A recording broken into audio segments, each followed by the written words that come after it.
no Alerta Geral. Bate-papo político com os jornalistas Luzenor de Oliveira e Beto Almeida. A imagem dos deputados federais e senadores anda em baixa. Uma pesquisa do Instituto Datafolha mostra que a avaliação do Congresso Nacional tem o trabalho reprovado por 44% dos brasileiros. As informações direto da redação com Gisele Andrade.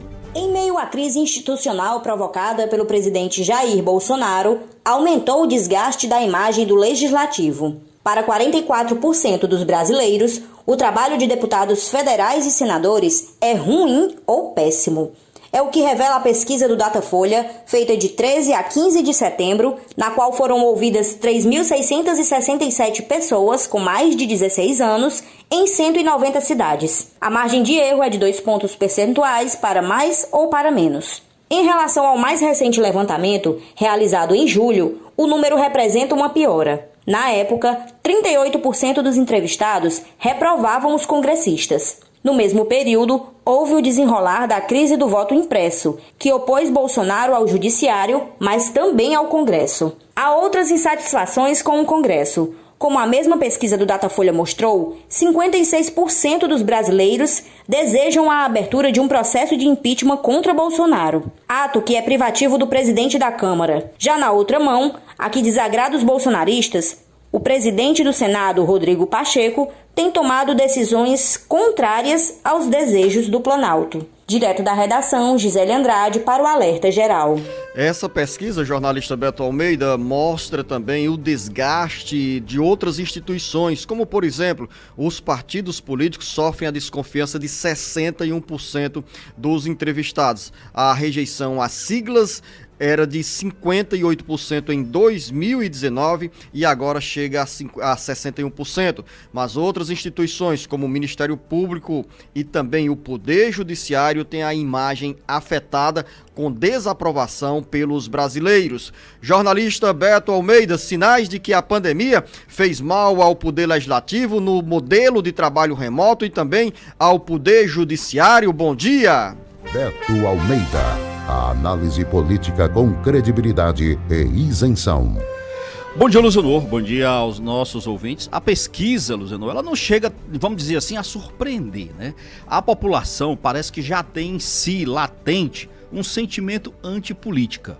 Esse sentimento antipolítica, ele cresce ou diminui, dependendo, logicamente, dos acontecimentos. E aí a pesquisa constata isso, você citou, mas a gente observou claramente que esse sentimento antipolítica, vamos dizer assim, esse ressentimento com os fatos que acontecem e estão acontecendo no nosso cotidiano da política, Luciano, aumentou com a pandemia, porque as situações ficaram ainda mais extremadas, a população se sentiu ainda mais desassistida e principalmente em meio a um tiroteio ideológico de atitudes, de ações entre situação, oposição, forças de esquerda, forças de direita, de extrema direita, e isso logicamente traz desgastes para o Congresso Nacional, que é a casa maior, a casa legislativa maior desse país. Isso tem reflexo, naturalmente, Luciano, em todas as outras instituições. Sim, pois não. Permita-me também acrescentar esses aspectos que você traça em relação à imagem do Congresso Nacional, e a gente inclui também, nesse caso, a imagem do Legislativo em geral, porque o desgaste atinge ainda as câmaras municipais, as assembleias legislativas e assim por diante. Mas o que eu quero acrescentar, Beto Almeida, é que a sensação que fica para o julgamento dos eleitores retratados nessa pesquisa, ou retratado nessa pesquisa, esse julgamento, é que o distanciamento dos parlamentares, em função da pandemia da Covid-19 por mais de 1 ano e meio, assim como a ausência também de debates presenciais nas casas legislativas, nas comissões técnicas do parlamento, seja de câmaras municipais ou da Assembleia Legislativa no Ceará e também do Congresso Nacional, todos esses aspectos contribuíram para a imagem dos parlamentares ficar ainda mais fragilizada.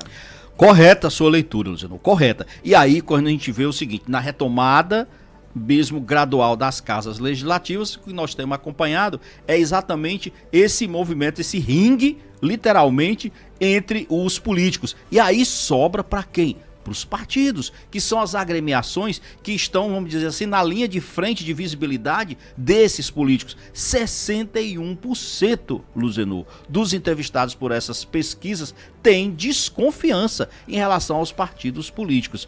Aí se pergunta, é justo? A população é o seguinte, a opinião do povo tem que ser respeitada. Se há desconfiança, se há um mal entendido, é porque a mensagem de alguma forma está chegando truncada ao eleitor, ao cidadão. E aí não adianta reclamar, apenas dizer que é porque a pesquisa não está correta. Está. O sentimento do povo foi manifestado e vem sendo manifestado em várias ocasiões. E isso sobra, inclusive, a minha surpresa, para, por exemplo, um segmento que até então tinha um alto índice de aceitação da população, que é o Ministério Público. O Ministério Público se consolidou nas suas diversas instâncias, estadual, federal, depois da retomada democrática, sempre em defesa de causas coletivas, sempre em defesa dos direitos da cidadania. E você vê que a pesquisa mostra que há também um desgaste com o Ministério Público. Há um desgaste também de desconfiança em relação ao Poder Judiciário. Esse desgaste é novo, é recente? Não é novo, não é recente, mas aumentou. Significa dizer o seguinte, que quem cuida, os operadores que cuidam hoje do Poder Judiciário, estão sim no olho do furacão, no olho da crítica da cidadania, dos cidadãos. E outro fator também, para nós, nós que somos imprensa, o eleitor também está muito crítico em relação à imprensa. De acordo com o Instituto Datafolha, Beto Almeida, a imprensa, que é alvo constante de críticas dos aliados do presidente Jair Bolsonaro, tinha a desconfiança de 30% há 2 anos e agora está com 32%, essa desconfiança. Dizem confiar na imprensa, que é um dado muito positivo, 66% dos brasileiros. 48% afirmam que confiam um pouco e 18% que dizem confiar muito. O bom aí é que você percebe assim que o índice de aumento está dentro da margem de erro. O outro aspecto positivo é que quando a gente percebe que esse índice de desconfiança é dado, é bom que se diga que tem hoje um movimento muito ligado ao presidente Bolsonaro que ataca a chamada mídia tradicional. Então, a mídia tradicional hoje é essa que nós conhecemos, o rádio, a TV, o jornal, as assessorias de comunicação. Só que hoje, se está se tentando colocar no país uma imposição de uma verdade, que eu diria única ou enviesada, das redes sociais. Tem muita gente hoje que só se informa por redes sociais. E quando eu falo de redes sociais, eu estou falando de quê? De WhatsApp. Quando o Datafolha perguntou aos eleitores, aos brasileiros sobre as redes sociais, a resposta foi a seguinte: disseram que não confiam nas redes sociais 53%. É alto. Eram 46% na pesquisa anterior. Afirmam que confiam 46%, sendo que desses 40%, 40% disseram um pouco e 6% muito. Ou seja, 53% dos entrevistados dizem não confiar nas redes sociais. Essa desconfiança em si, eu vejo como um fato positivo. Significa dizer, sabe o quê? Que quem acompanha, quem vê notícias pelas redes sociais, essa pessoa está mais crítica. Ela já não é mais aquela pessoa crente de tudo, que recebe a informação, consome sem fazer sequer uma autocrítica. Eu vejo isso como extremamente positivo. É assim que tem que se comportar, Luzenor. As pessoas, elas têm que receber a informação, têm que ter criticidade, têm que avaliar se tem profundidade, se tem realmente razão de ser aquela notícia. Eu acho o seguinte, que o eleitor não tem que, o cidadão, desculpa, não tem que consumir informação como se ela fosse uma verdade única. Ele tem que realmente fazer uma leitura do que está consumindo como informação. É importante que as pessoas, ao receberem informações pelas redes sociais, façam também um filtro, né? Uma espécie de avaliação sobre a veracidade ou não daquela informação. E aí, aqui, por exemplo, em relação aos meios de comunicação, chamados meios de comunicação tradicionais, você tem, ouvinte internauta, a opção de, o Luzenor e o Beto Almeida estão mentindo ali, não vou mais ouvir, muda de estação.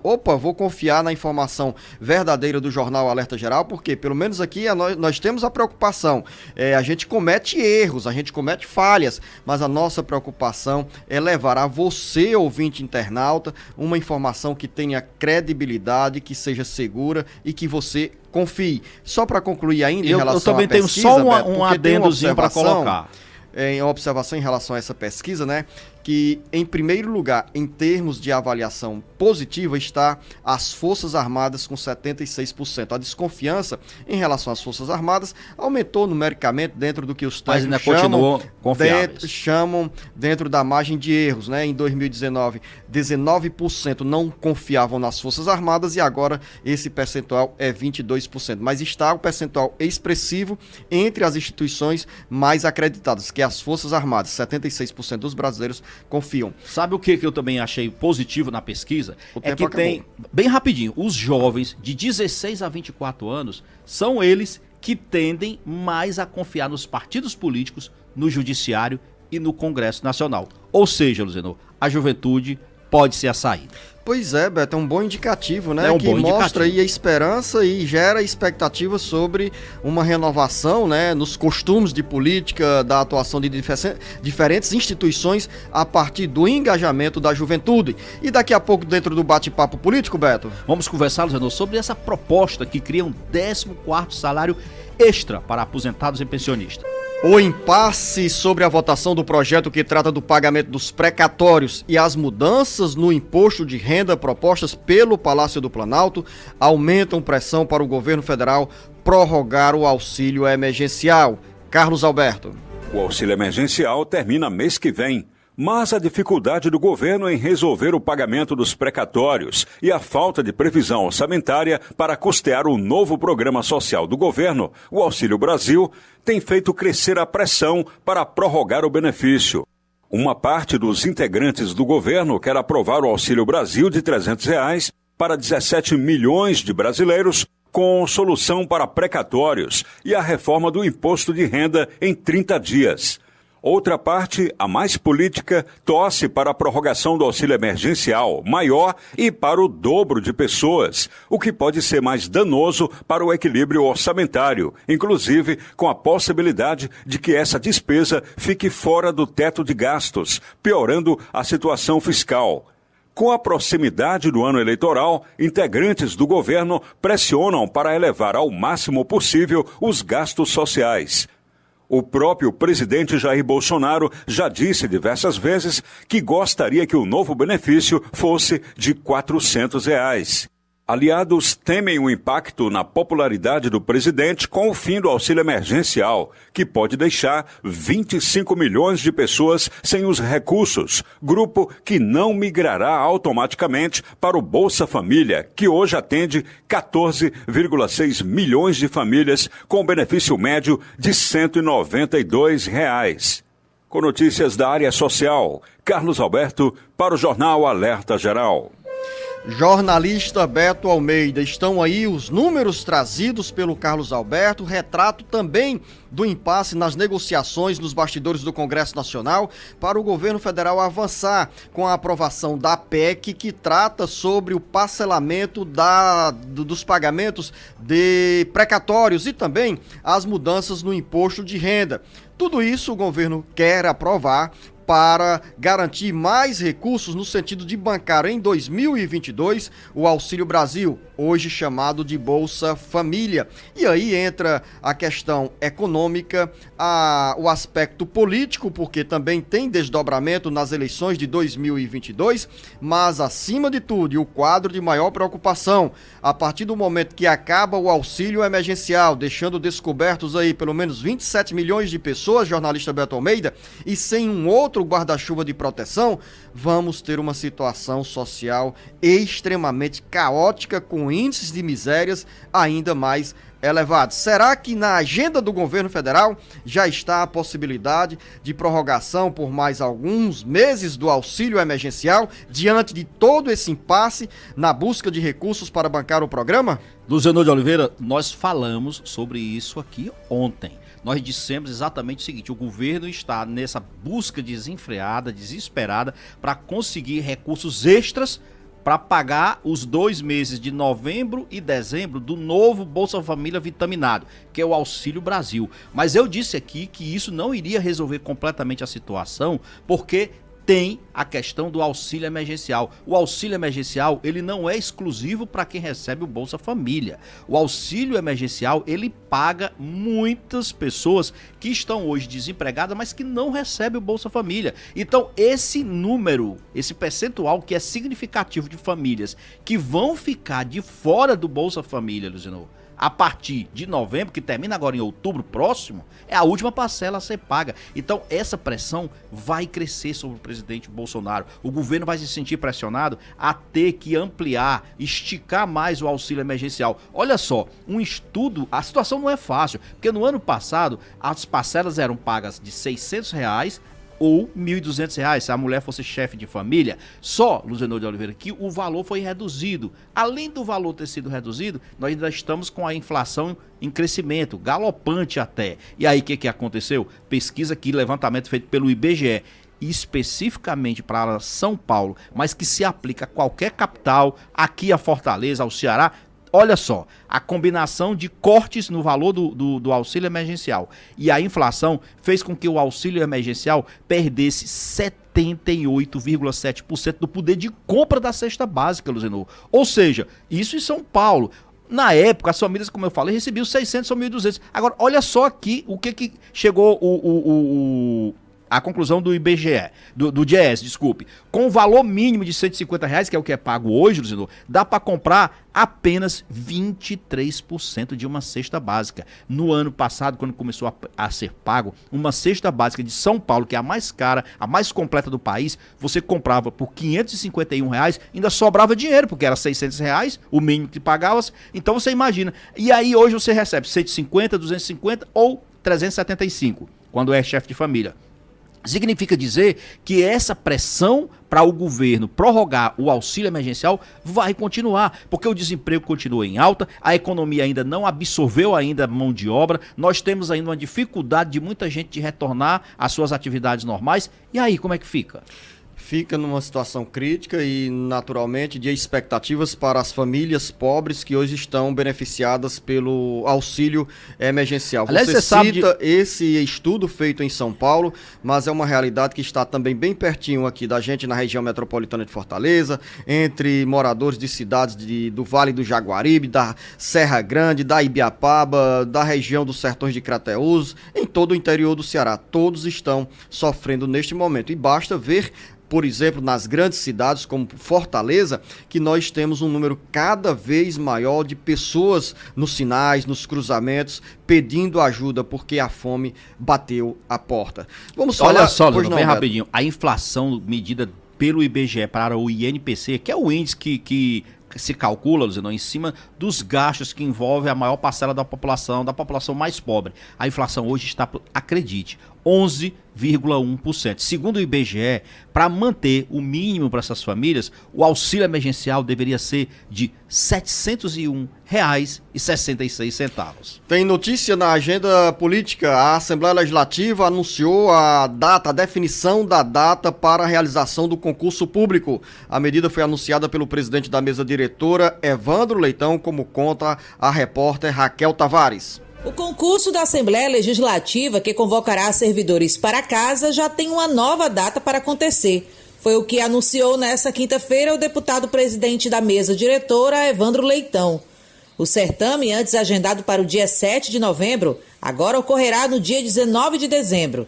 Segundo Evandro, a nova data havia sido solicitada ao Centro Brasileiro de Pesquisa em Avaliação e Seleção de Promoção de Eventos, SEBRASP. Ele explica o que levou ao pedido de mudança na data do concurso. A mudança ocorreu após demanda da população, pois a data inicialmente marcada era a mesma do certame da Polícia Militar. No intuito de evitar que houvesse prejuízo a inscritos nos dois concursos, solicitamos ao Centro Brasileiro de Pesquisas em Avaliação e Seleção e de Promoção de Eventos, SEBRASP, que buscasse uma nova data. Evandro anunciou ainda que a casa volta na próxima semana a realizar a Assembleia Itinerária. O encontro é o primeiro a ser realizado desde o início da pandemia e acontecerá na cidade de Itapipoca.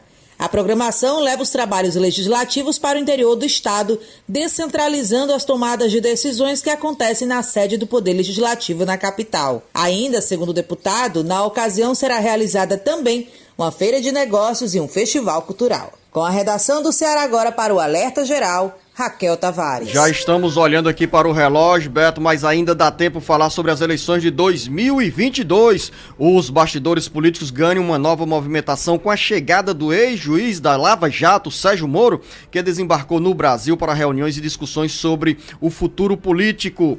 Moro se insere no debate com aliados e simpatizantes que gostariam de vê-lo como candidato à presidência da República em 2022. Sérgio Moro chega em meio a essa discussão sobre terceira via, mas o ex-juiz e ex-ministro da Justiça no governo Bolsonaro não sinalizou neste momento, ou até esse momento, interesse em concorrer às eleições de 2022. Seria muito necessário, Luciano, termos sim uma terceira via nesse país. E não é que seja exclusivamente Sérgio Moro, não. Olha, eu vi ontem, você também leu, a declaração do ex-ministro da Justiça, ex-presidente do PT Nacional, Tarso Genro, ele dizendo que defende uma terceira via. E ele diz o seguinte, que não seria ideal ter Bolsonaro e Lula exclusivamente numa disputa como essa. E ele é petista, ele próprio admite que não seria bom para a democracia isso, porque existe inclusive uma faixa significativa do eleitorado que quer sim opções novas. Então, pode ser o juiz Sérgio Moro? Pode. Eu acho que o Moro, apesar de todos os erros cometidos, ainda é um grande injustiçado nesse cenário todinho, Luciano. Mas, é claro, terceira via só se constrói se tiver apoio popular. Não existe terceira via imposta. A terceira via realmente ela tem que surgir de um nome que possa mobilizar as mentes e os corações dos eleitores. Sem isso, não vai, Luciano. O PSDB também tenta se enquadrar no perfil de terceira via. 4 pré-candidatos às prévias do partido que irá definir, ou as prévias que irão definir o candidato do PSDB à presidência da República, estão se movimentando. Aqui no Ceará também passarão os pré-candidatos, jornalista Beto Almeida. Exatamente, e olha só. Começa agora no próximo dia 14, portanto daqui a 15 dias, tá? Aquela questão dos eleitores, aliás, dos filiados do PSDB aqui no estado do Ceará, que queiram voltar nas prévias internas do partido, que estão marcado o primeiro turno para o dia 21 de novembro. Então os eleitores vão ter que fazer, dizendo, a biometria facial, o cadastro biométrico. O presidente do PSDB aqui no Ceará, o Luiz Pontes, o senador Luiz Pontes, e vai começar inclusive essa etapa de mobilização junto com os diretórios municipais, aqui na capital, inclusive com os zonais, mas também no interior principalmente, para mobilizar os eleitores a se inscreverem, a fazer o seu cadastro biométrico e participar dessas eleições. Não vai ter um debate, Luciano, regional aqui no estado do Ceará. O específico para a região Nordeste vai acontecer em Recife, com Eduardo Campos e também com o João Dória, o Tarso e Eduardo Leite, Eduardo Leite, do Rio Grande do exatamente, Sul, pré-candidato. Então esse encontro vai acontecer, no caso da região Nordeste, esse encontro regional vai ser em Recife. É até compreensível, Recife hoje, da região Nordeste, é onde o PSDB está melhor estruturado atualmente. Final da nossa conversa, Beto Almeida, para encerrar, tem aqui o Matheus Urias chegando com a informação que eu antecipei aqui, que é importante para os beneficiários da Previdência Social. Como nós temos neste momento um intervalo, compromisso em rede, eu volto daqui a pouco. Você, beneficiário da Previdência Social, saiu mais uma decisão da Justiça liberando grana e grana boa para mais de 20 mil pessoas que entraram na Justiça contra o INSS. Daqui a pouco. Agora eu chego com a boa notícia que antecipei sobre o pagamento de benefícios para os segurados da Previdência Social. A grana está a caminho. A Justiça libera 233 milhões de reais para 20 mil pessoas na região Nordeste que ganharam ação contra a Previdência Social. Matheus Urias. Mais uma boa notícia para os beneficiários da Previdência Social que recorreram à Justiça. O Conselho da Justiça Federal liberou ao Tribunal Regional Federal da 5ª Região, que engloba os estados de Pernambuco, Ceará, Alagoas, Sergipe, Rio Grande do Norte e Paraíba, um montante de R$ 233.959.000 para o pagamento das requisições de pequeno valor. Os recursos são destinados a pagar, por meio de ações judiciais, beneficiários de aposentadorias, pensões, auxílios e do BPC do INSS. São 20.141 beneficiários que, após frustração com a decisão da Previdência em não atendê-los pela via administrativa, foram à Justiça. Em todo o Brasil, o valor global dos pagamentos é de R$ 1,4 bilhão, contemplando pelo menos 94.698 pessoas. De acordo com o Conselho da Justiça Federal, do total geral, 1.402.732.000 correspondem a revisões de aposentadorias, auxílios-doenças, pensões e outros benefícios que somam 75.547 processos com 94.698 beneficiários. O Conselho esclarece ainda que cabe aos TRFs, segundo cronogramas próprios, efetuar os depósitos dos recursos financeiros liberados. Com relação ao dia em que as contas serão efetivamente liberadas para saque, a informação deverá ser obtida via consulta de RPVs, disponível no portal do Tribunal Regional Federal responsável. Matheus Urias, para o Alerta Geral. Valeu, Matheus Urias, que é da nossa FM 94.9 em Tianguá, na região da Serra da Ibiapaba, com essa boa notícia para quem entrou com ação judicial contra o INSS e agora já está com a grana liberada. É bom procurar as informações seguras, como recomendou o Matheus Urias, para você, beneficiário da Previdência Social, receber essa grana. Jornalista Beto Almeida, para finalizar, tem aprovação de projeto criando expectativas sobre o 14º salário para os beneficiários da Previdência Social. Mas, por enquanto, tudo é sonho e é ilusão. Isso já vem rolando desde o ano passado. Você lembra que o governo antecipou o pagamento do 13º salário e aí ficou aquela expectativa de que muitos aposentados no final do ano ficaram a ver navios literalmente sem dinheiro e tal, e o governo ficou com aquela história de que surgiu aquela botaria de que iria pagar um 14º salário extra. Bom, existe de fato, um projeto de lei e ele foi aprovado na Comissão de Seguridade Social da Câmara dos Deputados. Ainda vai ter que... Isso foi essa semana já, é bom que se diga. Vai ter que passar por 2 comissões, ainda na própria Câmara, vai ter que ir para o Senado, para depois, se aprovado, ser sancionado pelo presidente Bolsonaro. Qual é a questão aqui, Zeno? É que os jornais, a imprensa já começou a divulgando que foi aprovado e tal, e muita gente pode estar achando que já está tudo ok. Ainda não está. E eu diria para você o seguinte... É por isso que eu digo que, por enquanto, é ilusão. E as pessoas não podem ficar muito animadas, porque o governo federal já antecipou o 13º salário. Ou seja, seria um segundo 13º. Exatamente.